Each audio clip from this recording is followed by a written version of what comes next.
lovely mother. Hi, I'm Janette. And today we are going to recap our February 2025 Disney trip. So it'll be very exciting. So this trip was planned around the Princess Half Marathon. So we actually just recorded that episode. So we have a whole episode dedicated just to the Princess Half Marathon. So in this episode, we're not really going to talk about the Princess Half Marathon. We're just going to talk about a few days in Disney because this trip was also split between Disney and Universal. So we're going to talk about Universal in a different episode as well. So they're kind of all split up. So that way, if you're only interested in one piece, you don't have to sit through, us jabbering on about other stuff. So today we're only going to talk about our 3 days in Disney. So we went for 3 days in Disney. So we did Epcot, Hollywood Studios, and Magic Kingdom. Let's be clear here. Amanda did Epcot, Magic Studios. Well, we'll get there.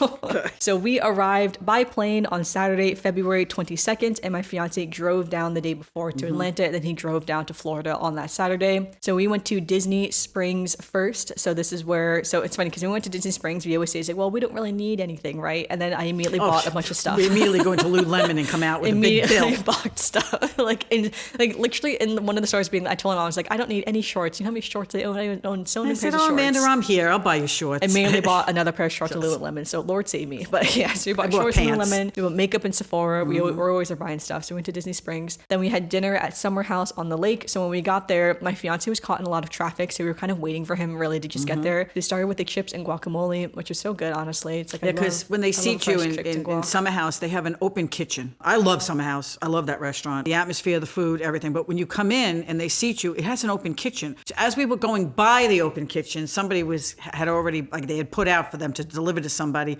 the guacamole and chips. And I walked by and said, ooh, those look very good. And of course we were hungry because we had been traveling all day.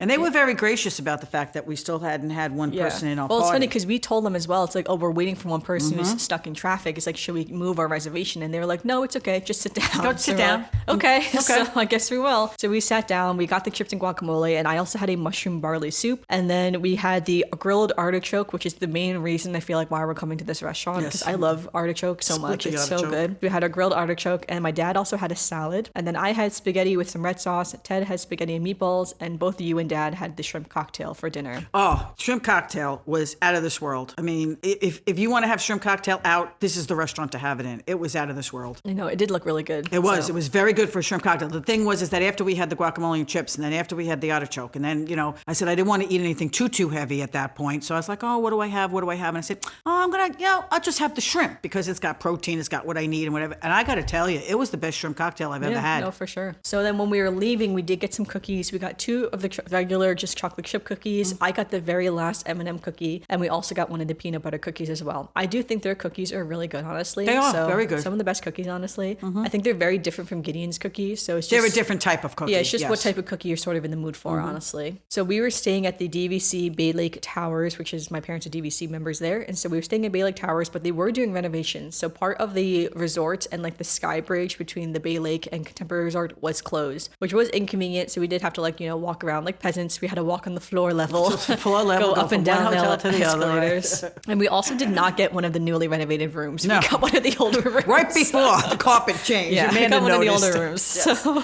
It's okay. I mean, some of the things were they could have been nicer, but it's still a very nice hotel. No, for sure. But we were staying there. It's always a great place to stay. It's very convenient, I would say, overall, especially because I did run the Princess Half Marathon. So again, we have a whole podcast episode that is already out at this time that you can go listen to. So we're going to skip over all of these details overall, but just note that this is Sunday, February 23rd, and I did get up at 3 a.m. for me. I took 18 photos with characters during the race, and by 8 a.m. I was done with the race, and we were already back at the hotel for me to shower and change, and then we got back on the monorail and went back to Epcot. So there's a lot of back and forth, honestly. Right. I realized the last time when I did the Princess Half Marathon, we did Magic Kingdom that day instead because to avoid doing the monorail back and forth because it was kind of tedious. Right. But we went back to Epcot. It was fine. So before this trip, we had already pre-booked our lightning lanes. So we did purchase lightning lanes for the 4 of us. So we'd pre-booked our lightning lane passes with Spaceship Earth, Remy's Ratatouille Adventure, and Living with the Land. And we also did a single pass for me and Ted for Cosmic Rewind as well.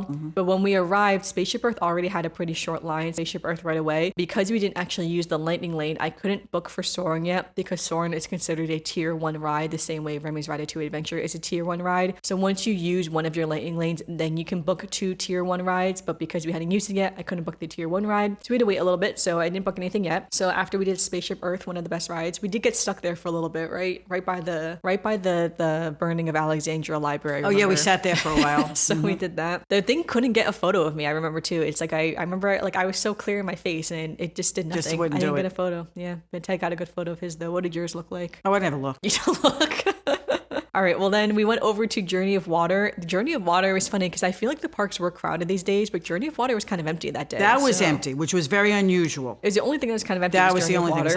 I thought that even Disney Springs the night before and the park were crowded. Yeah, because then we went over to Finding Nemo and we waited 20 minutes for Finding Nemo, which is the longest we've waited for Finding Nemo in a while. And we could tell that the ride had stopped a few times to probably it said 5 minutes when we got there. No, I think it said 10 minutes. It said 10 but minutes. I think the ride we could tell that we were up close enough, we could tell the ride was stopped to let people on and off the ride from like disabilities or something. But yeah, but even with that though, we were still waiting a long time for the Finding Nemo ride. But it really backed up after us. Yeah, but either way, we did get on Finding Nemo. It was very cute to go on. It is funny because whenever I go on that ride, it's just hard not to compare the Finding Nemo ride to the Little Mermaid ride in Magic Kingdom. I get them confused. Yeah, and how the Little Mermaid ride is like 10 times better than the Finding Nemo ride. Yes, it is. It's like so sad for Finding Nemo, but like her I just ride, like to see the fish. Yeah, it's so much better than the Finding Nemo ride. So sorry to Finding Nemo that he kind of got the short end of the stick there. But then we went over to Living with the Land next, and this was when we used our first Lightning Lane technically, so then I was able to book a Soarin' for later that day. But this was the last, like in Epcot, it was the last day of the Festival of the Arts. So a lot of, it was like, you could kind of tell that the park was in the in-between a little bit, where it's like they were wrapping up Festival of the Arts and getting ready for Flower and Garden Festival. Right. So there was nothing in Living with the Land. Like I know they had stuff that was set up there for Festival of the Arts. Right, and there was people, you could actually see people working in there as we were going through. Yeah, so you could tell they were getting ready to set it up for Flower and Garden, but it was getting the in-between, which is not a bad thing for us. Same thing right outside the Butterfly Garden was sitting there, but it wasn't open. Yeah, so it's kind of interesting in that sense to just kind of see like the park in a very obvious transition state. So like some topiaries were up, but not all of the topiaries were up, for instance. So then we stopped and we got some drinks at Sunshine Seasons. It's funny because at Sunshine Seasons, they don't give you the little cap. Like if you get like a little drink in the thing, you get no cap or straw. So I mean, it just means you can't carry the drink around with you. You got to sit there and you have to like enjoy it there and then you have to leave. So, but we did Sunshine Seasons and then we went over to the Figment ride. We waited 10 minutes for Figment. The line that was the first time we've ever done that. Yeah, the line was like right at the start of the line too, and we actually waited the full 10 minutes for Figment. Normally we've just walked on that ride before. Yeah. Ted does not really love Figment. He thinks Figment is a little weird. He said he doesn't really get him, and I'm like, that's okay. I was like, he's just a little imaginary character. We had time to kill, so we went on there. I was telling him, I was like, yeah, Figment has like a cult following for sure. It's amazing. Like, he's definitely a unique character. Well, the joke was that when we got there, they had a new thing where it comes out the tunnel. Well, it's his meet and greet. His meet and greet, which I've never seen before. I saw this tunnel all lit up, and I was like, what is that? Well, we've passed the tunnel before. But it was not lit up. It wasn't lit up, because he was literally coming out for his meet and greet. I was like, what is that? Something new. And then all of a sudden, Figment comes popping out. I told her, it's like, it's either Figment or Joy, because Figment and Joy both do the meet and greets there. So it's either or, and it was Figment. Figment came out. So he came out, he did his little dance. There was a whole line of people waiting to see him. People were cheering for him, too. Let me tell you. He had a long line. Everyone was going crazy for him. We were there just at the right time to see him come out. And I was trying to tell Ted, I was like, see, these are the people who love Figment. Who really like Figment. And I will say, I was one of those people where, like, I don't know, 5-10 years ago, I thought Figment was going to go away one day. Like, I thought it was going to be like Duffy the Bear, where one day he was just going to disappear. No, I don't think so. He's going to be around for a while. He's definitely going to be around, which I like. I think Figment is very cute. It was funny when we got off the ride, Ted was like, I remember that ride. I thought it was kind of weird. I was like, that's okay. I was like, it's supposed to be a little weird. I think, what's the actor's name who's like with Figment? Oh, the British guy. I forget his name. Yeah, I forget his name. The British guy. I think it's him in that moon thing at the very end. The face. Yeah, I know. I can't even look at that. I think that's what gets Ted. So he was just like, this is weird. So creepy. I know. It's like, it's hard. It's if you've never been on that ride as an adult, if you see it, it's just like, wow, this is interesting. But it's like, I grew up seeing that. So to me, it's just normal. But yeah, so then we went back to the land and we went on Soarin'. I always think Soarin' is a great ride. We did get Soarin' around the world, so we got to go on the classic. We sat right in the middle this time, so everything was straight up. There was no curve, nothing. We got the good seats, which is really good. We didn't even have to ask for it. We just automatically got the good seats. We just take whatever they give us, and we always end up in a different seat. No, for sure. When we got out of Soarin', we ended up walking through the Broadway exhibit that was in like the community plaza, cool. Which was very cool. Yeah, so they had all of the Broadway costumes on display essentially. So ones from The Lion King, they had some from Frozen, they had some from Aladdin. They had some even from like Newsies, some of the older shows too, like Beauty and the Beast and the Little Mermaid. I love costume exhibits. I do. I love going to the museums in New York and Philadelphia for the costume exhibits. So this was a bargain. I mean, this was just like a bonus, I should say. A bonus for me because I just love seeing the costumes. It was so cool close to see the costumes, honestly. So I really liked that. And I thought it was so cool to have it there as well because obviously it's free promo for them to like promo the fact that these things are on Broadway. But it was also because they were having some of the previous Broadway stars that were like Elsa and Anna. On the American stage. Yeah, so they're having them like perform as well. So that was partially also why it was to help promote the fact they were having some of the Broadway stars perform in Epcot, which again, so cool. I'm surprised it took them this long to bring the Broadway to the parks. I know. So it was just such a great little exhibit. I thought it was great. I wonder how long it's going to stay there, but I would definitely recommend going to check it out, and I hope it's there for a while so we get to see it again. Yeah, it's something you would walk by without even like realizing. Like when I said, "What is that? Let's go in there," kind of thing. You just kind of because that whole area is kind of new. It is. The whole area is new. So you're walking past there. One of them is a meet and greet, like right around the corner, I guess, is where they go in for the meet and greet. Yeah. But you walk past it and you don't. There's so much new stuff that you don't realize that it's there. So I'm glad we saw it because I was really impressed. No, same. So we had a lot of time before our Cosmic Rewind Lightning Lane. So we went to Connection Eatery for a little snack. But because we were there at 1:30, it was very busy. Very crowded. So we waited like 30 minutes just to get a children's chicken tender and french fries. But they were very good though, I will say. I mean, they get a table and we sat down for a little bit. And then Ted and I went over to Cosmic Rewind. It's funny because when we got there were a lot of people outside the ride. Like you could tell, like I couldn't tell, is the ride closed? Is it down? What's going on? Even like the Lightning Lane line itself was very long. And so I ended up asking, I told Ted, well, stand in line for the Lightning Lane and I'll go see what's going on. I asked the cast member, she basically confirmed that the ride was being delayed. So it was like any ride that gets delayed, it was delayed. She said the ride is not down currently. She says, I don't know why it's being delayed. They haven't told us anything. But she did say, it's like if you have a virtual queue or a Lightning Lane, it will be honored throughout the day if you don't want to wait right now. Because the line was like, it was building up, let me tell you, outside. So she says it would be honored throughout the day. So I went back to Ted. We translated for this man who was in line, this Japanese man, because he didn't really know what was going on. He was by himself. And I was trying to tell him, I don't speak Japanese, of course. So I was telling him in English what was going on. But I think he understood me. But honestly, I'm not 100% sure. But anyway, though, we were like, well, let's wait 5 minutes. And if it's too long, then we'll just come back later. But we ended up waiting 5 minutes. And then suddenly, like, the line was going. So we're like, well, I guess we'll just stay online. And we went through the line. It was fine. This was also right before the ride went to standard queue. So this was still the virtual queue. It was like 3 days before the standard queue. So that's why she was saying like virtual queue will still be honored. So we were able to go on. Couldn't tell you the song. I have no memory of the song. I never remember the song when I get on and off that ride. My brain just shuts off and I have no idea what song I heard was on the ride. It would have been the recording that I took on my phone, but I don't know. But yeah, so we went on the ride and then again, now it's on standard queue. It sounds like the standard queue is like pretty typical, like an hour, maybe a little bit over an hour for the ride. So obviously more so in the morning, especially because the ride is so close to the front of the park. So a lot of people enter the ride and immediately go to Cosmic Rewind. So just want to note that. But it's kind of nice that it is on standard queue now. So good for some people. All right. So then we started heading over towards the World Showcase and we got to see some of the chalk art for the Festival of the Arts. Again, this was the last day officially for Festival of the Arts, which was so cool because I had never seen the chalk art before and I've always seen it online. It was interesting. Yes. It was really cool to see all the chalk art. And it was kind of sad to be like, well, this is it. Tomorrow this is going to be gone. Wash it away.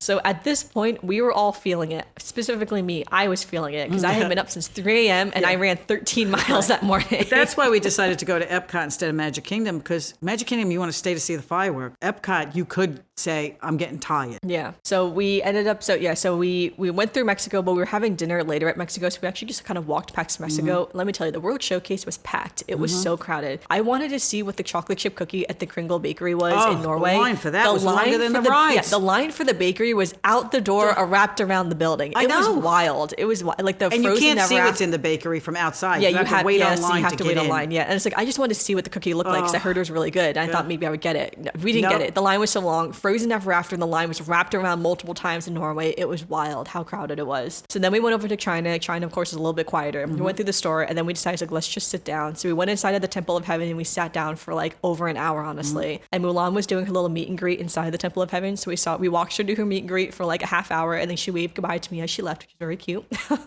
And then we just sat there. My dad and my fiance did go through the 360 show for inside the Temple of Heaven and they said it was good. They said it was really nice. So I'm like, oh, good for you. I'm not doing that because you have to stand through that show. We just sat on the benches. I just sat on that bench and that was it. And I could feel it. Like I was tired. My legs were tired. I mean, like I didn't run this race on pace, obviously, but I mean, like it's just tiring. It's still tiring. Yeah, like it's yesterday, a long day. I ran 10 miles yesterday for our training run. And even like after that run, I was like, wow, I'm exhausted. Like I was so tired after that run. So yeah, I was pretty tired. Then our family friends came in to meet us for dinner. We went to La Hacienda de San Angel, which is the Mexico restaurant outside. It's not the one inside of like the pavilion, the one that's like outside along the lake. Yeah, along the lagoon. So there, we had never eaten there before. So we were supposed to eat there when I was a kid years and years ago. And my mom got very sick right before we ate there, so we ended up leaving. So we finally went back this time. We got the chip. They had like 2 different ideas for chips and dips. We got both of them. So good, so phenomenal. It's like the ones they serve in the La Cava bar. Yeah, I love chips and dip. And then I had the enchiladas de chorizo, which it has plant-based chorizo, which was very good. It was a really big portion of food too. Like it was like as big as like this. I'm pointing to my mom, like a placemat on a table. But it was really big. It was a big portion, and it was very good. And the prices are reasonable in that place, not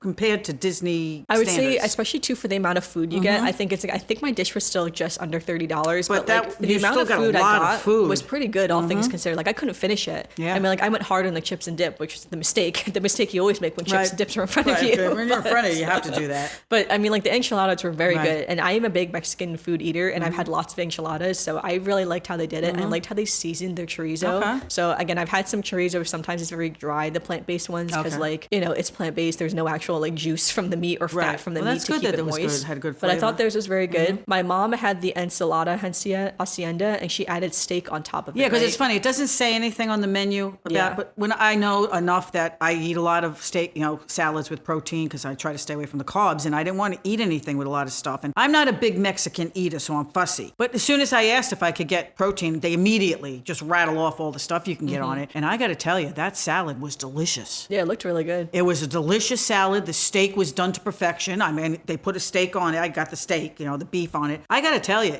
I was impressed. It was a really good salad. No, for sure. Ted had the alambre de res with steak, and they were sort of like fajitas to a certain extent. They're kind of like pre-made fajitas, so like you don't make it yourself, I don't think. And then I don't know what my dad got, because I wasn't sitting next to him. He got fish. I remember he got one of the fish. Was it fish tacos or something? Yeah, fish tacos. That's what he got, because he ate part of my steak because I was full. He ate my salad and steak. So he got fish tacos, he said were very good. Yeah, my dad sat on the other end of the table, so I didn't see what he got. Yeah, he got fish tacos. And then mine also came with the yellow rice. I love yellow rice. So good. Yummy yellow rice. So did Daddy's, I think, come with yellow rice on the side. Yeah, I ate a lot of yellow rice too. My other mistake. I'm not a big rice eater, so that's another reason I don't get yellow a lot rice of these is so dishes. good. Like I love the flavor of yellow rice. But after dinner, then my parents and our family friends, they went over to Germany to get the Black Forest cake. Oh yeah, I have to tell you about that. Yeah, because we wanted to hang out with our friends. We had Lightning Lane to go with Ted and Amanda, but my friends didn't have Lightning Lane. So we said, you know what, you guys go do Remy and whatever. We'll hang with Joe and Jane. So that's what we did. And they wanted to go to Germany to get Black Forest cake. Now, I don't normally eat dessert anyway. I try to stay away from the sweets, but Black Forest cake to me is like, I'm not really crazy. I'm not a big Black Forest cake eater. But Joe got one too. My husband got one. So all 3 of them went and got this dessert. I got to tell you, I tasted his. It was chocolate mousse cake. And all it really had was some Black Forest cherries around it, whatever. It was an outstanding dessert. Yeah. I mean, I would recommend it to anybody who likes chocolate and like that chocolate mousse kind of cake. It was an outstanding dessert. That's good to know. Yeah. Well, they went over to do that, and then me and Ted went over to do our Lightning Lane for Remember's Ratatouille Adventure. Ted had never been on this ride because the last time when we came, we didn't have Lightning Lane and the line was too long, and I hate the queue for Remember's Ratatouille Adventure. That's a tough queue. We're not doing that. I also want to note too, the single rider line is, I think, a fully open now for this ride. Oh, is it? That was a big save. A lot of people on the single rider line. So again, we were 2 people, so we sat like another older man next to us, who was very nice. Ted is very social in comparison to me. He makes friends with everyone. Then he likes to be like, I'm not social. I'm like, you just made friends with half these people in Disney World. Ted is very social. I was like, people don't always want to talk to you, but you talk to everyone. Everybody. What's funny is that Ted has seen Ratatouille before the movie. And as the little mice are coming up, because again, it's the trackless ride, the mice are coming up, he just goes, those mice don't look like the mice in the movie. And I was like, they're ride carts. I was like, what do you expect them to look like? I just thought that was his main comment. He's like, wow, they just don't look like the mice. And I'm like, they're little ride carts. Because he was like, what is this ride? I'm like, well, it just shows he talks out loud about his anticipation. That's what I told him. I was like, well, we're going to be shrunken down a little size of mice. I'm going to go through like the general story of Ratatouille, essentially. But he did say he thought the ride was pretty cool. Like he does like the trackless rides. Like every trackless ride we've been on, he always thinks is pretty cool overall. So I do like Remy's Ratatouille Adventure. I do think it's one of the most fun rides. It's cute. So, yes, it is cute. It's very fun, very fast. And so then our final ride was Mission Space. So I did get the Lightning Lane earlier in the day. We did not need the Lightning Lane. There was literally no line at all. No one at all. We could have gone on this ride by ourselves, basically. But we did go over to Mission Space, and I was kind of excited to go on this ride. One, because it is considered a thrill ride, and Ted does like thrill rides more than like other, more of like the kiddie rides, I would say. And I had only been on this ride once before, so I was excited to go on again, like as an adult, because me and my brother went on when we were kids. And I remember when we went on, I was nervous because I remember when Mission Space opened, it was a huge thing that a lot of people were getting sick on the ride. A lot of people like got very ill. I think a few people passed away on the ride, like after ride, like it triggered like other medical conditions and stuff. So when you're getting on this ride, there are warnings. When I tell you there are so many warnings before you get on this ride, it almost makes you feel like I should get sick on this ride because I have been told 20 Which is times. The reason I stay completely away from this it's ride. like I have been told 20 times by 20 different cast members and different videos and different like warning signs that I'm gonna get sick on this ride. So you feel like you're gonna get sick on this ride. So I'll say I was fine on the ride. So they have the two missions, the green mission and the orange mission. The green mission's like the lighter mission. The green mission, the ride doesn't move at all. You just sit and you just watch a little screen essentially. The orange mission, you basically launch to Mars is like what the idea is. Now what's funny about this is that we go through the whole thing. They make a really big deal about how intense this ride is going to be, all this stuff. Essentially what the ride is, spoiler alert, I would say, is that you sit in a very small enclosed area. So I will say it's supposed to be like if you're an astronaut, a very small enclosed area, and the ride is going to spin you around very gently. But because you're in such a small enclosed area, it makes it feel like you're in like the G-force, they say it's simulating G-force, like, things. But you're only going about as fast as like how fast the Magic Carpet ride or like the Dumbo ride goes. Like how fast you see Dumbo go, that's how fast you're spinning around. But you're not outside. Yeah, right? You're just in a fully enclosed space, and it's very dark where you are, and you feel, and like it tilts you back a little bit on your back. So you're sort of you're not like laying down on your back, but you're just tilted a little bit back. So you feel the pressure like on your chest is what I would say. So I would say it is. And they said too, the whole thing, like if you're disoriented or anything like that, they said, don't close your eyes. Don't try to look around. Just keep your head forward, like look at the screen. Just try to focus on the screen itself. So I will say it can be a little disorienting just because you're in an enclosed space, I would say. I think that's the big thing is that you're in a fully enclosed space. Now, what's funny is that it's like 4 people sit in this ride and you each have like a job. So I forget what my job was, but all you have to do is push a button when the button lights up. But I remember my button was first. So we're spinning around now, right? And in the dark, and I had to push the button. To lift your arm to push the button, you feel the force on your body is what it is. So Ted did think this ride was super cool. He was like, well, this is amazing. And I was kind of like, I'm getting a little disoriented actually. I was in this little dark enclosed space, and they have little like throw up bags in the ride itself in case you do get sick. Okay. And I'm sitting there being like, wow, how many people have thrown up in this ride? So then I press my little button when it lights up. And so and what's funny too is that when you again, the mission to Mars, the orange mission, you land on Mars, and then after you land on Mars, that's the end of the ride. Like I feel like you can tell in that sense that this ride is older, because I think a lot of Disney rides these days make a really big point to like bring you back to where you started. So it's like a full circle ending for the ride. Yeah, it's like Mickey Maine's Runaway Railway. It's like, oh, you enter the cartoon and at the end, then you leave the cartoon. Mm-hmm. This one you land on Mars and then that's it. You just get off the ride. It's like, well, that's it. Hope you had fun. Now you're back on Earth. Like no transition to being back on Earth. And I only noticed that because I think all the other Disney rides again make those big points. You don't realize it until you see that. So you can kind of tell it's an older ride in that sense. What was also funny is that when we got on the ride, there's very clear instructions on like how you get in and then how you get off. So when we were getting in, the people who were supposed to be getting off went out the wrong door. So they got off and they were looking at us being like, wait, how do we leave? And then we're like, well, I don't know. Like we're getting on the ride. And it was very confusing at first, and there was no cast members around. So the 4 of us were just staring at each other being like, well, what do we do now? Right. Oh God. It was very funny looking back on that. And then they realized they went out the wrong door. So they had to go back through and get out the right door. But again, you're like a little bit dizzy because you're just spinning around in a circle for like, 4 minutes? So,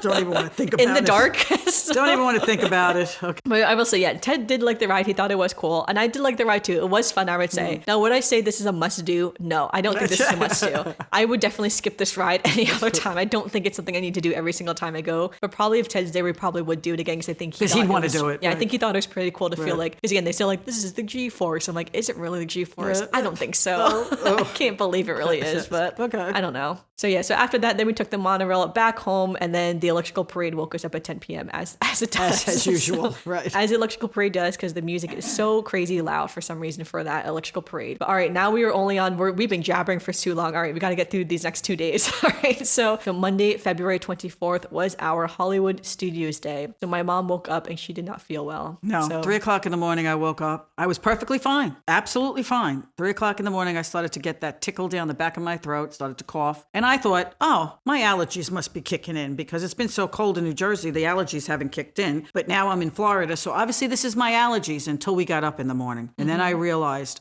this is not good. And I was not happy. Okay. I waited a long time for this vacation and I was not happy. But it was also cold and raining. Yeah, when I say it was pouring rain that day, the whole day, pouring rain. Yeah, and I said, this is ridiculous. As much as I don't even want to go out in the pouring rain, there's no way in hell I'm going out in the rain.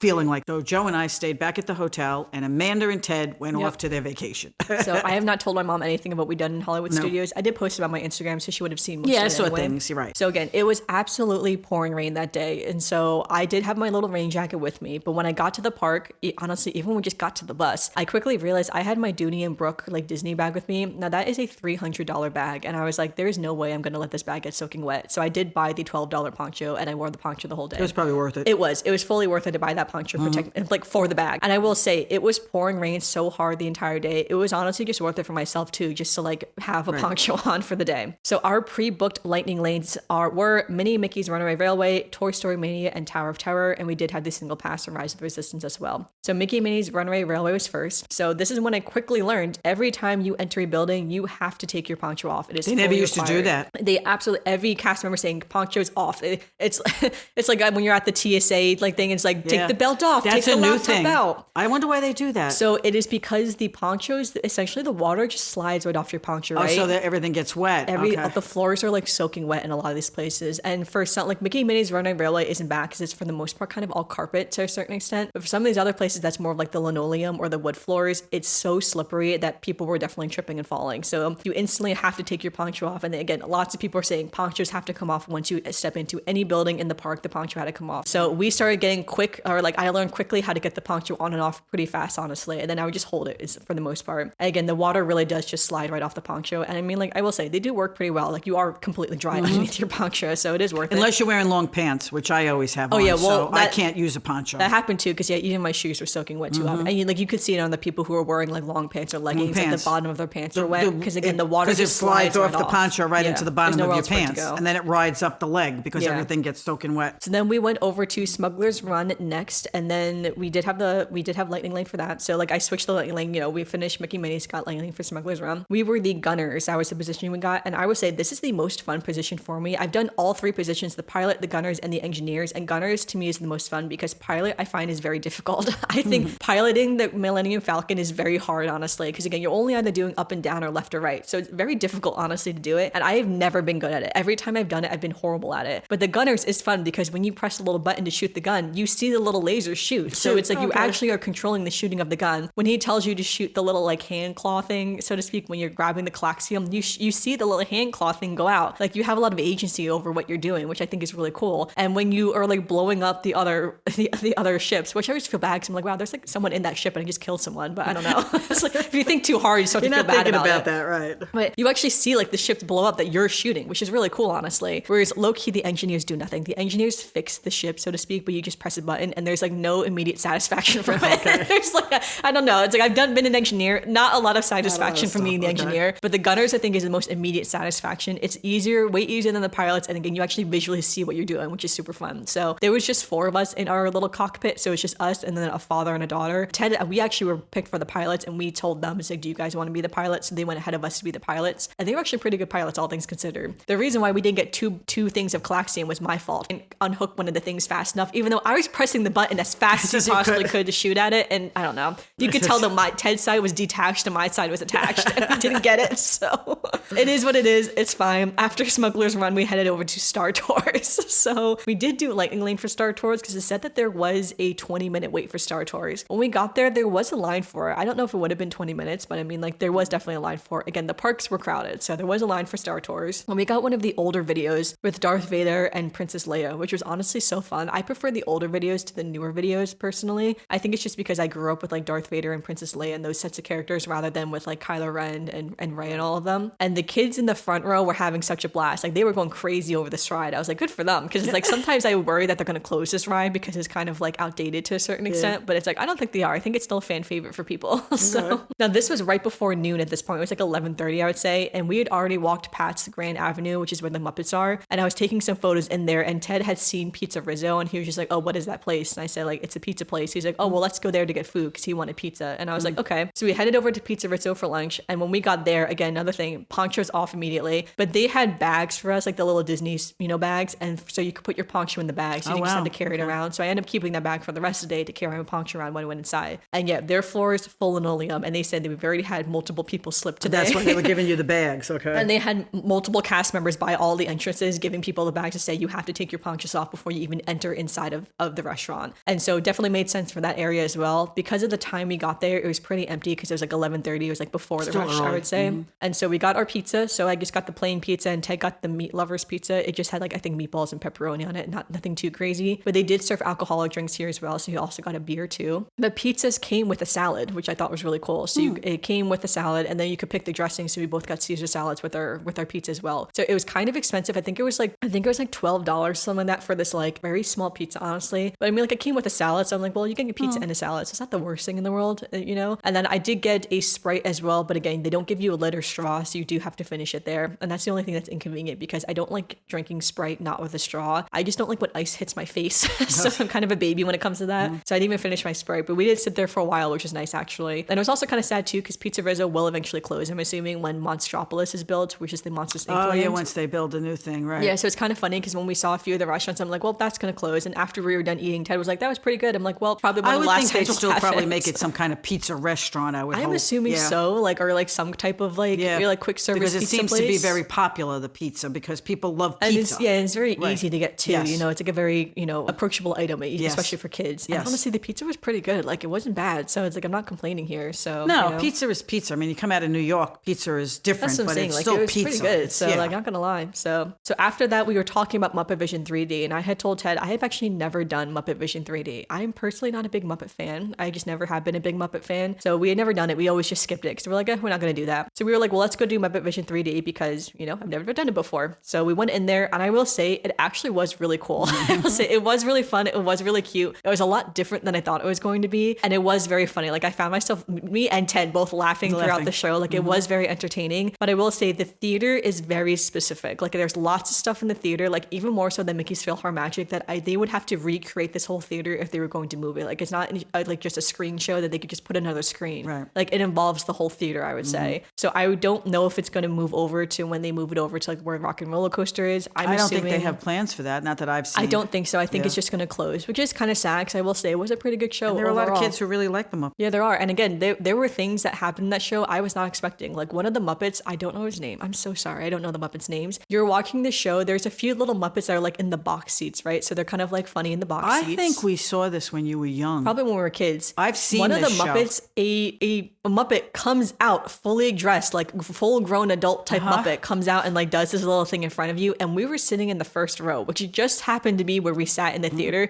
Was not expecting this Muppet to come out full on. I was just like, oh my God, this is scary. The Muppets are kind of a little scary if you think about it, but like this full Muppet comes out multiple times during the show, which is like so crazy, honestly. And they make a big announcement in the beginning too that like you can't take photos or record the show in any sense. Right. So I only took a photo in the very beginning was all. And so, but I was like, I wonder if that's partially why, is because like the jump scare that this Muppet comes out. It's like kind of crazy. So, but I will say I did really like the show overall. So sad it will be closing eventually. And so I wonder if they'll ever do like another version of it in the future, do something else with the Muppets, since the Muppets are very beloved within not even just the Disney community, but just in general. People really love the Muppets. So, all right. So after Muppet Vision 3D, we did have a lightning lane to go over to Rock and Roller Coaster. Rock and Roller Coaster was fun as always. That had a very, very long line. Even the single rider line was very long. So I was kind of grateful for the lightning lane for that one when we went on. And then we went back to Galaxy's Edge for our Rise of the Resistance lightning lane. And And there is this little standing part when you get on the ride, it's like you have the first little thing with Ray and BB-8, and then you get onto the transport. And then on the transport, I didn't realize that the ship out there is the ship that Poe Dameron and BB-8 are like on. I was like, wait, that's so cool. I didn't realize that. You saw BB-8 on the ship. Then you get in the little transport with Lieutenant Beck. And when we were on that transport, you're standing there and it's like slowly moving, right? Or you're supposed to be flying, of course, but it's like you're gently moving essentially. And in real life, you are very gently moving. So the video is playing of what's going on in the storyline of the ride. And then this announcement comes on saying that your ride transport vehicle has been temporarily stopped and just like, we'll be going, in a few minutes, but like just to keep holding on the handrails, all this stuff. Meanwhile, though, the ride storyline is still going. Like I would have thought it would have paused the ride storyline, but it didn't. Like the video was still playing. Lieutenant Beck was still talking as another announcement was playing on top of it. Oh, wow. So it was very hard to hear and it was very confusing. Then we stood there for, I don't know, maybe 5 minutes. And at that point, Lieutenant Beck stopped moving. You could tell, I think he broke. So I think he broke down a little bit. He stopped moving, wasn't saying anything anymore, wasn't moving or anything. And then there was just like, you could tell like the waiting time, like the storyline is just like, oh, we're waiting to see what's going to happen. We don't know what's going to happen, all this stuff. So you're just waiting there for a while. Then finally, the other announcement came back saying like your transport is going to continue moving. And then we continued moving and then we got to the Star Destroyer with the First Order and then everything continued as normal. I just hadn't had that happen before where like the ride just stopped like that and Lieutenant Beck just kind of broke down in the middle in front of us. At least thank God they didn't have to evacuate you. I know. Oh, well, that's what I thought was going to happen. I was just like, oh, is something going to happen? Like this is getting real exciting suddenly. So, I forgot to mention before we did Rock and Roller Coaster, we did get a popcorn. So we did get popcorn. Oh, you did get popcorn. Okay. Yeah, we did get popcorn. We sat under an umbrella, like a table and an umbrella in the rain, but like we were dry because we were under the umbrella. And at that popcorn stand, they had Jack Daniels. So Ted actually got a Jack and Coke there. Oh, wow. Yeah, he paid $15 for it. It was a very small Jack and Coke for $15, but he did get a Jack and Coke. What was funny too, when he told them Jack and Coke, the two girls behind the thing had no idea what he was talking about. Because on the menu, it wasn't called Jack and Coke, it was called something else on the menu. And so when he said the Jack and Coke, and they were like what? And he was like, that bottle right there, and the Jack, like the fountain right there. And I was saying, he's like, no. And then I read off the menu, whatever they called it. It had another name for it. And they were like, oh, okay. Like, because they were trained to just do that drink. That's the thing. They probably never heard someone say Jack and Coke to them. It's like these girls were young, they weren't like. Yeah. So I just thought that was funny though. But I forgot to mention that we did get a popcorn and a Jack and Coke as well. So, all right, now back, skipping ahead, after Rise of the Resistance, we had some time for our next lightning lane.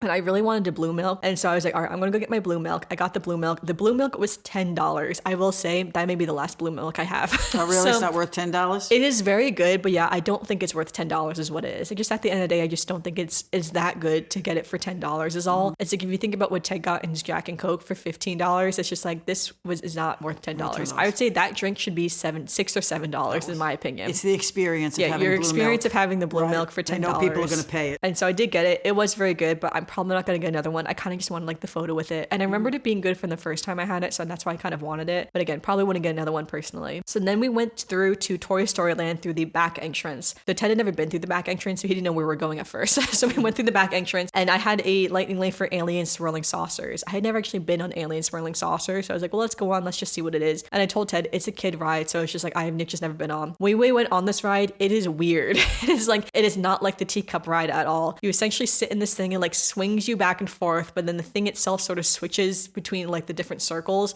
So you're sort of swinging back and forth in an unpredictable pattern is the best way for me to describe it. You think you're going to hit the other people, but you won't. I promise. Like the way it's like constructed, you wouldn't hit anything or anything, but it makes you think you're going to hit something. I guess it's like the thrill of the ride, so to speak. But I thought it was very weird. Ted thought it was very weird. And when we were done with that, we're like, wow, I probably wouldn't do that again. We were like, I don't know. It was interesting. Well, you did it. Yeah, maybe for like a kid, I think it'd be a lot more fun. But I guess I have no nostalgia for it. And I'm not a big Toy Story person. So it's not like I was like thrilled to be with the Toy Story characters or anything. And yeah, it was just very interesting. If anything, Ted loved the name of it more than anything because we swear Disney had to have realized that the acronym for Alien Swirling Saucers was ASS. So it's like, how they did not catch that, or I feel like they caught that and just thought it was like a hee moment and kept it on purpose. But that was Ted's favorite part of that ride. So we went to Toy Story Mania next with our lightning lane. And when we were playing, our screens were not working. So like we couldn't see our score live as we were playing the games, which was hard because obviously we were playing against your partner. Right. So, and I felt like I was doing pretty good during it. So I was just like, I feel like I'm doing pretty good. I would like to know what my score is. And Ted was saying, he's like, I feel like I'm also doing pretty good. So I was worried I was worried it was broken and we weren't going to see our scores at all. I was like, well, if we don't see our scores, whatever, like, we just played for fun. But at the very end, we did see our scores on the big screen, and I did beat Ted by 2,200 points. Okay. So I will say, I thought I was doing Last time I was on that, it was broken because everybody else, what I have, like 1,300 points at the end, and everybody else had thousands. And I'm like, don't tell me I wasn't doing this because I was doing it. Mine was broken. Well, it's funny because I thought I was doing better than what I got. So when I saw my score, I was like, oh, I thought it was going to be higher. Like I really thought I was like killing it. And I was like, oh. But I was like, well, at least it still beat Ted. It was still worth it. So at this point, our last lightning lane was Tower of Terror. And when we got off Toy Story Mania, I had this notification that said that your lightning lane could not be used for a ride. So it's become like an open lightning lane that basically means you can use it for any ride, but like the tier 1 ride. So I couldn't use it for Slinky Dog Dash and I couldn't use it for Rise of Resistance. I could use it basically for any other ride in the park. And so when we were looking at it, I was saying, well, let's just head over to Tower of Terror because like the ride could reopen. So we might as well just wait. We have like 20 minutes before it starts anyway. Again, still pouring rain, mind you. By the time I got over there, the ride was already back up. So we're like, well, that was confusing. But because we still had a few minutes to wait for the lightning lane to be ready, there were other people coming, kind of doing the same thing, being like, is the ride up? Is it not up? Like, what's going on? But because the ride was down for a little bit, the standby line was like less than 10 minutes. Like the standby line was very short because the whole day the standby line had been like an hour, I would say. I guess when it broke down, they probably cleared out the line. The ride came back kind of quickly, so then people could go back online, and it was very short. Like when we walked past the standby, there was like really no one there, honestly. So it's always funny how you can get lucky sometimes with rides. It's like you got on one of the biggest rides in the park with no wait, just because the way it is. So we did go in Tower of Terror. It was fun. So when you go in Tower of Terror, there's like there's 2 elevator banks of 2. So technically there's like 4 elevators in operation. One of the elevator banks of 2 was down. So I'm assuming that's the one that went down and then just reopened one of the elevator banks. So technically only 2 elevators were operational out of 4. So I guess in that sense, the line would probably build up quicker because of that, because they only had 2 elevators going rather than 4 elevators. But when we got on, again, it was our last ride of the day. So we got on Tower of Terror. It was very fun, as it always is. I think that's one of my favorite rides, honestly, in a general sense. But super fun though. And then after that, we were supposed to go that night to Wolfgang Puck in Disney Springs. So we had made reservations there. When I was a kid, we used to go to Wolfgang Puck all the time in Disney Springs. And then when it moved over to its new location, we had never been there before. So we thought about trying it out. But earlier that day, my mom was saying, again, she wasn't feeling well. So I was like, well, if you don't feel well and you feel better, then maybe we should go to Grand Floridian Cafe. So that way you can just take the monorail over rather than like getting on the bus, going all the way to Disney Springs, like walking around and stuff like that. And that way, if you're feeling good enough, you can at least just get on the monorail, go have dinner and get on the monorail, go back to the hotel. But you were not feeling well enough. No, it's not making it. No, not making it. So instead, my dad just came and met us, and I had the Cajun pasta, and I actually did not take any photos or videos of this entire dinner. I just completely forgot. So no photos and videos. I just had to remember what I had. But you said it was good. Yeah, I have no idea what Ted and my dad had. I have no memory. Oh no, Ted had the chicken, the fried chicken. I don't know what my dad had. I have no memory. I forgot what he told. I mean, he did tell me when he came back, but I forgot what he had. But at least I felt better that he had dinner out as opposed to sitting in the hotel room with me having crap food. Well, what did you do during the day? Nothing. Nothing. I convinced Daddy to go work out, and he went and worked out. They didn't have the bike he liked, so he hurt his knee anyway. But I just convinced him to go work out because he was just sitting there, like, doing nothing. I mean, he said he joined a work call or something. So what? He said he joined a work call. Yeah, one work call, but that was about it. I mean, there was nothing. I mean, it's just, that's why I did not stay for the rest of this vacation. Well, the next day when we were in Magic Kingdom. So the next day was Tuesday, February 25th, and we were supposed to go to Magic Kingdom. So I was hoping my mom maybe, she took the day off, maybe she'd feel better for Magic Kingdom, power through. But she definitely did get worse. So he just stayed in the room. So we actually had reservations at Grand Floridian Cafe for breakfast, funny enough. So when we were going to dinner, I told Ted, it's like, well, I hope you like this place because we're coming back tomorrow morning. They do have a good breakfast. They just don't have what I used to love there. I used to love their little tomato quiche. tart, quiche, that little quiche. Oh, it was my favorite. They took it off the menu. Yeah, I had avocado toast. Ted had chicken and waffles, and when he got it, he thought it was absolutely hilarious to him that the waffle was a Mickey-shaped waffle. I remember Daddy coming home and telling me that. He thought it was so funny. Because Joe went to breakfast with them. Yeah, he thought it was so funny that it was a Mickey-shaped waffle. My dad had like the Grand Slam breakfast, like all the stuff in his breakfast, but it was funny that he was so surprised by that. So, but yeah, obviously my mom was not feeling well though at this point. And this is the day that then you booked to go home early, right? Yeah, during the day I just decided that this is stupid. Yeah, because at first she was like, well, maybe we'll go home like early on like Thursday. And I said, like, if you're not feeling well, you might as well just go home as soon as you can. Like, why are you going home Thursday? Go home on Wednesday at that point. So yeah, so you guys booked to go home on Wednesday. It cost me 20 cents only, thank God, to rebook my flight. So that's what we did. I just wanted to go home. For sure. So me and Ted went into Magic Kingdom. We had pre-booked lightning lanes for It's a Small World, Pirates of the Caribbean, and Tiana's Bayou Adventure. And of course, we did have a single pass for Cosmic Rewind. Now, I did It's a Small World first as like for Tron. For Tron, sorry. Yes, yeah, we had the single pass for Tron. So I had booked the It's a Small World lightning lane first as like the burner pass. So it's like we quickly use the pass so that way I can start rebooking rides as soon as possible is essentially the goal for that. So we walked all the way back to It's a Small World. We went on It's a Small World. So with the burner pass, I wanted to book Space Mountain next. So as soon as I booked it, I will say again, the parks were crowded. The park was very crowded. All of the lightning lanes were booked up until like the evening basically. So I just booked Space Mountain for the next available time, which was actually the same time as we had for Tiana's Bayou Adventure. Like I kid you not, it was like 3:15 3:55 to 4:55 was like the time, or like 3:45 to 4:45, whatever it was. It was like the same time as Tiana's Bayou Adventure. I'm like, that's fine. We'll do one, then we'll go do the other.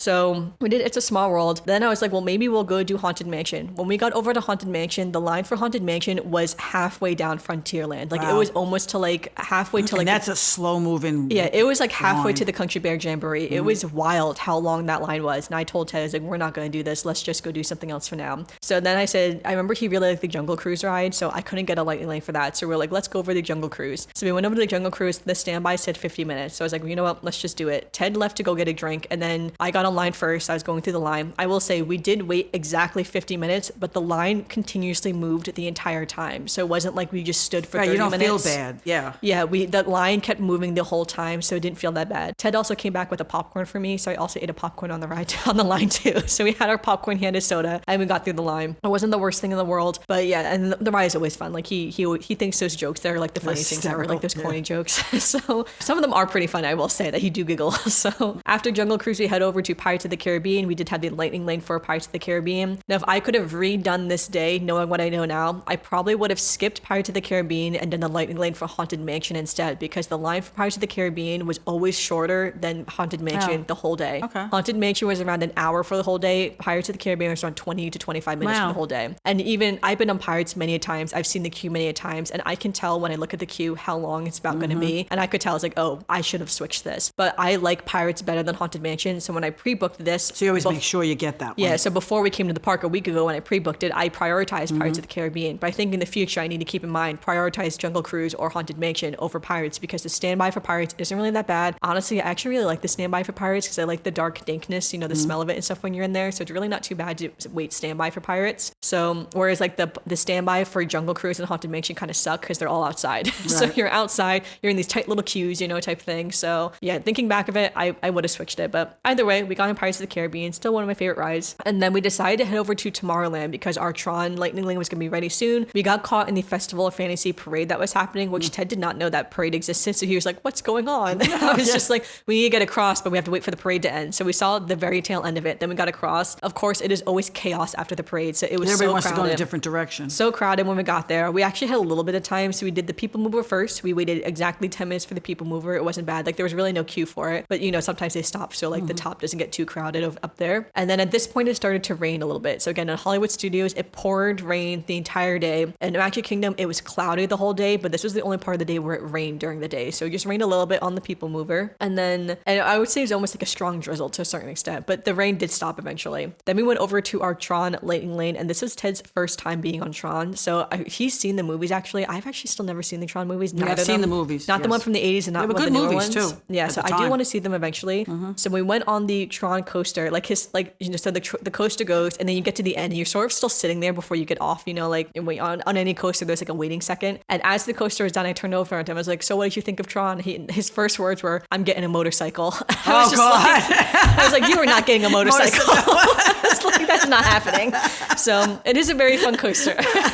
I will say, I feel like I was a hater when I first got into Tron because the ride itself was kind of short, but it is very fun. It is really cool, I will say. But I thought that was fun. His first thing, he was like, I'm getting a motorcycle. And then he's like, well, maybe I'll just ride Steve's motorcycle because our neighbor Steve that he's friends with has like 4 motorcycles. The way Ted likes cars, Steve likes motorcycles. So he's like, I'm just going to ride one of Steve's motorcycles. I'm like, okay, that's fine. If you want to ride one of Steve's motorcycles, that's fine. But you're not getting your own motorcycle. So that was funny though. So after Tron, we headed over to Carousel of Progress. So at this point, again, everything had super long lines at this point. So everything had long lines. I was just like, yeah, we're not doing all these insanely long lines. Even like the Little Mermaid ride was consistently at 45 minutes the whole day. Which Little Mermaid, we often walk on. Which is very unusual for February. Yeah, so we got on Carousel of Progress. We did get through the whole ride because the last time Ted was on it, it did break. So we only got through 2 rooms. So this time we did do the whole one. Again, all the lines for stuff were still long. So we head over to Monsters Inc. Laugh 4. Like the shows didn't have long lines, I should say, which was nice. So we got right into the shows. So we did that. So that was really fun too. I really wanted to do the Buzz Lightyear ride, but the line was consistently, again, 50 to 60 minutes the whole day. That one's a tough queue too to stand in. I really wanted to, but as we were waiting for Monsters Inc., I actually got a lightning lane for Buzz Lightyear, but the lightning lane was, I kid you not, the same time as Tiana's Bayou Adventure and Space Mountain. The same like 3:45 to 4:45. Usually they don't let you do that. It tells you had overlapping plans during the time, but it gave me the lightning lane. So we had three rides. So in my head, I'm like, all right, well, if we can get on Tiana's first, then we'll run over here, do Space, and then do Buzz Lightyear, and then go to dinner was like in my plan. So we still had time before all these lightning lanes were ready. I forgot in my notes, I actually forgot to add a ride because we had a lightning lane for the teacup ride. I have never really been on the teacup ride. I'm not really into the teacups, honestly. When me and Ted went to Busch Gardens a few months ago, we went on their version of the teacup ride, and it was fun. Like it was really cute. So I was like, well, let's go on the teacup ride. I got a lightning lane for it. You know, we're killing time at this point before we have to rush our time for 3 lightning lanes. We're killing time right now. The irony. Right. So we went on the teacup ride. I took like a little photo in the teacup ride, which was really cute. What was funny was that Ted decided to spin the teacup as fast as possibly could go. So I was just like, this is too fast. I was like, first of all, that teacup can spin way faster than the one in Busch Gardens could spin. Oh, wow. I don't remember being that fast in Busch Gardens.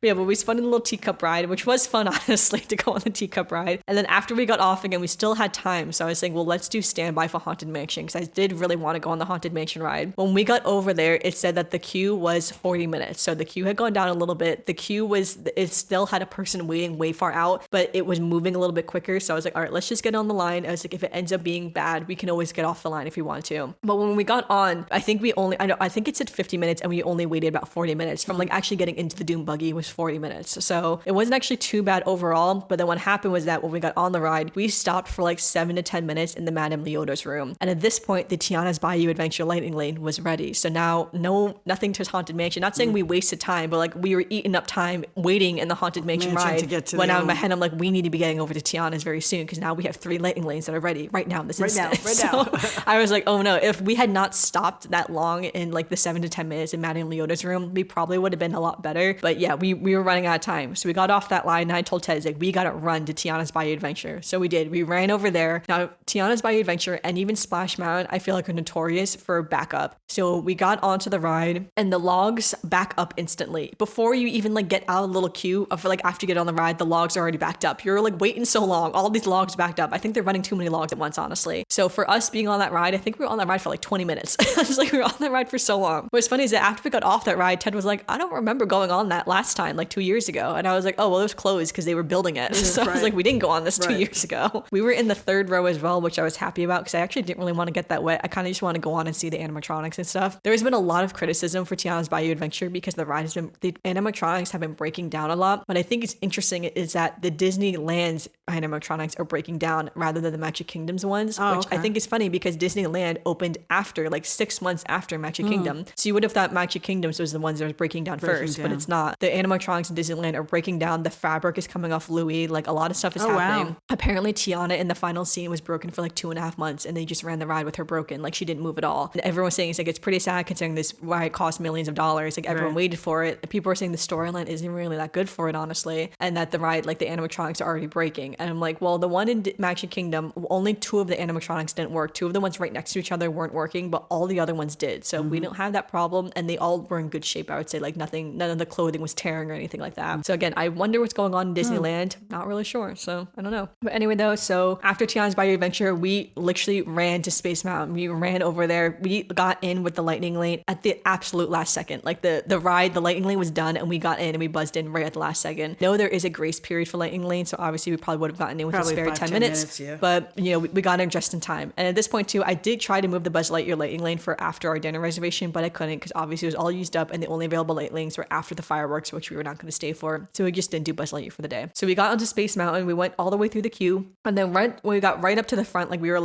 weren't like queued to go onto the coaster itself. We were still like waiting in the queue, that the ride broke down to the point where they had everyone get off the ride. They turned the lights on.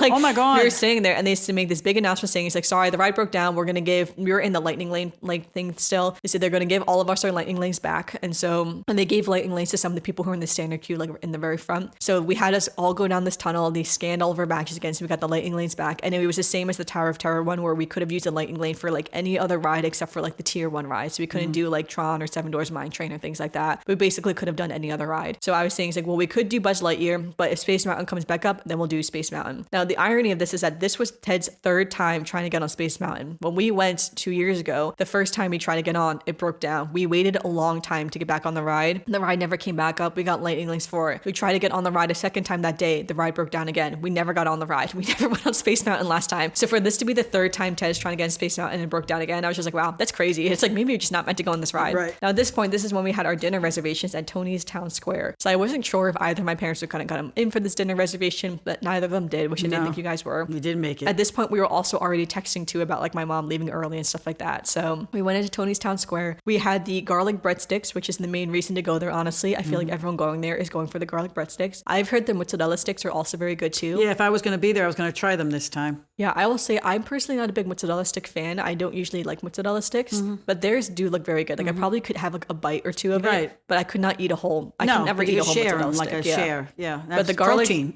It's funny, at this point, neither me or Ted have eaten now since breakfast and that one popcorn. We have no other food. So when the breadsticks came, we were like, oh, we're probably not going to eat all these breadsticks for 2 people. We ate all the breadsticks. Instantly ate all the breadsticks. We were so hungry. Then I got the penne vodka and Ted got the spaghetti and meatballs. And Ted gets spaghetti and meatballs in a lot of places. And he said theirs were actually very good, which I was not nervous about, but I was curious to see what he would say. And he said that they were very good. Again, he's eaten spaghetti and meatballs in some fancy Italian restaurants in Philadelphia, and he still said those were good. So I was just like, well, that's good to know. And so he also had a few beers as well. Like we sat there for a long time, honestly, because we were really tired at this point. We had been walking the park the whole day. And at this point too, this was our 3rd park day. So it's like we just had 3 full park days. So we sat there for a while and then we finally went back out. I kept checking the app to see if Space Mountain was back up. That was like partially the reason why we sat there for a while, to see if Space was going to come back. And it did come back finally. So finally came back. We left Tony's Town Square, went back to Space, got on Space Mountain. Ted's first time on Space Mountain. It was very fun. I do think that's one of the most fun coasters personally. I just think it's like so nostalgic in that sense. But it's like, if you like the cat and mouse coasters, that's basically what it is. It whips you around a lot. So after that, then we went over to the ice cream parlor. At first I was actually going to get a Rice Krispie treat, but then as we were passing, what happens is that before we went to dinner, I saw someone holding an ice cream cone and it looked so good. And I was just like, oh, I would love ice cream. We were like, well, let's get ice cream. And then Ted said, well, if they have milkshakes, he was like, I'll get a milkshake. And Ted loves milkshakes. Like, all right, so we waited in line to get ice cream. Took 20 minutes to wait in line, as it always does, right before the fireworks. But we got our ice cream literally with 5 minutes to spare. Like it was 7:55. We got our ice creams in hand. We're like, well, let's go find a spot on Main Street. And we just squeezed our way into Main Street and like watched the fireworks then on Main Street. And then we just walked back to Bay Lake. Now that was our 3 main days in Disney World. Our next 2 days are going to be in Universal, which we're going to cover in the next podcast episode. Amanda's doing all the talking because obviously I know my throat hurts so much. I'm talking so much. I was today. just in bed for the whole thing. Okay. So initially we were supposed to take a break day between our Disney days and our Universal days, but Ted was driving. And so like long story short, we decided to just power through and do it all so that way he could drive back a day early and give himself some more buffer time to drive back over 2 days rather than driving back over 1 day in one shot. So the next day we did go to Universal. When we got back, I had told my mom this as well, saying it's like, we're going to go to Universal the next 2 days anyway, so you might as well fly home now because like I wouldn't. Yeah, they weren't going to be around anyway. We were going to be sitting in the hotel room by ourselves. Yeah, exactly. So it's like, because they had plans to go to Animal Kingdom and do other stuff like the 2 of them, but of course none of that. Nope. To see our family friends again that we saw. No, that's what I never saw them again.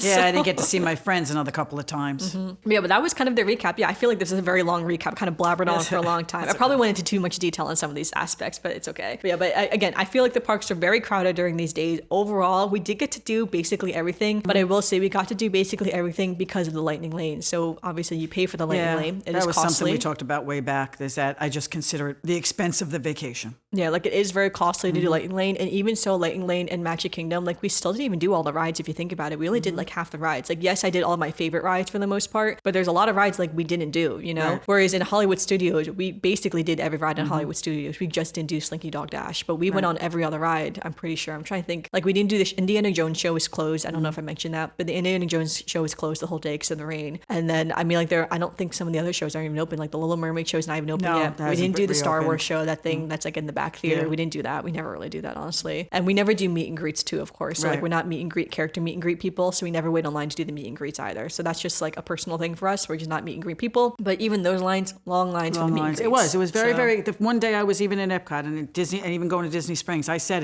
this is, even though it was a Saturday night at Disney Springs, I don't care. It was crowded. It was crowded. And even for Epcot, we were like, well, maybe because it's a Sunday, it's crowded or something like that. No, but the Monday and Tuesday, just general crowds. Like Hollywood Studios in the pouring rain, crowded. Like there was still a lot of people. And I've seen a couple of people mention it on Instagram and Facebook where they've been saying, what happened to slow February? Yeah, or people were saying too, is like, oh, they're saying Disney is considering lowering prices because like of like low ticket sales. I'm like, low ticket sales. These parks are that's packed. What I said. I want to know where they're getting their low ticket sales because I was like, the parks are packed. Let me tell you, like I felt like it was packed, you know. And it's like, again, if we didn't have Lightning Lane, we, especially in Magic Kingdom, we would have not done, honestly, like we would have only done a few things. Like had the stamina to do a few things. No, you got to get Lightning Lane. If you don't get Lightning Lane, it was definitely worth it for us. It is very pricey, obviously. Yeah. I think we probably could have gotten away without doing the Tron. One, if we really didn't want to, like just no, on but if standby you for want Tron. to do Tron, you really want to make sure you get on it because it's the one ride that you really want to do. You might, like I said, I've now come to the conclusion that I consider it part of the vacation expense. We're only going to Disney once a year. That's the big vacation. Whatever you're going to do, you pay to do whatever it is to